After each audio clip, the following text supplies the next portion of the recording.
Magandang araw! Ngayon nga po ibigay po natin ang game schedule na magaganap nga sa July 18, 2024 sa PVL Reinforced Conference 2024. At syempre samahan na natin ng preview. Kaya bago ang lahat guys ay nakikiusap po ako, please don't forget to like, comment, and subscribe and pa-hit the notification bell para lagi po kayong updated sa kamabawang gawang video about sa volleyball dito sa Pilipinas.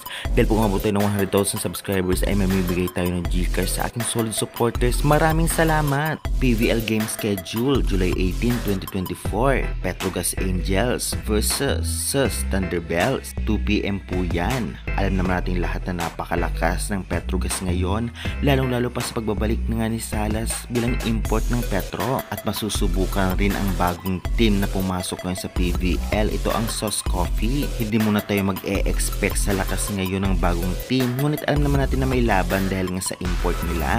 Ganun pa man marami nagsasabing napakalakas ngayon ng Petrogas, kaya naman abang na lang natin ang kanilang performance. Kaya good luck to both teams. Sa second game naman magtatapatan nga ang Akari Chargers versus Capital One Solar Spikers. 4 PM nga ito. Patuloy nga nagpapalakas ngayon ang Akari Chargers, lalong lalo pa napunta sa kanila ngayon si Ivy Laksina. Samahan pa ni Sed Domingo at Sultones na alam naman natin mga veterans at malalakas na nagkaroon na ito ng connection sa kanilang bagong team. Samahan din ang kanilang import na napakalakas din.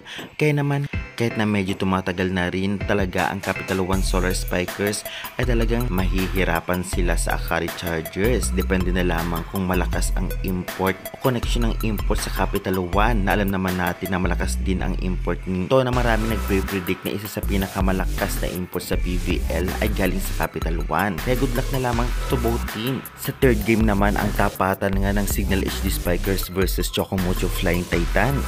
6 PM nga ito. Alam naman natin lahat na dalawa din ito sa pinakamalakas na team sa PVL, ang Chocomocho at Signal. Kaya naman magiging maganda ang bakbakat sa second game ng PVL Reinforced Conference. Alam natin na palakasan ng import ang Chocomocho at Signal dahil kilala na natin ang dalawang team na ito na talagang malalakas na ang players nila kahit All Filipino Conference pa. Kaya sa import sila magkakatalo, kaya good luck na lamang sa both teams. Ano-anong team kaya ang mananalo ngayong second game o second day sa PVL ngayong July 18, 2024? Kung ganoon pa man guys ay i-comment nyo na yan at huwag kalimutan mag-like and subscribe for more updates. Maraming salamat, babu!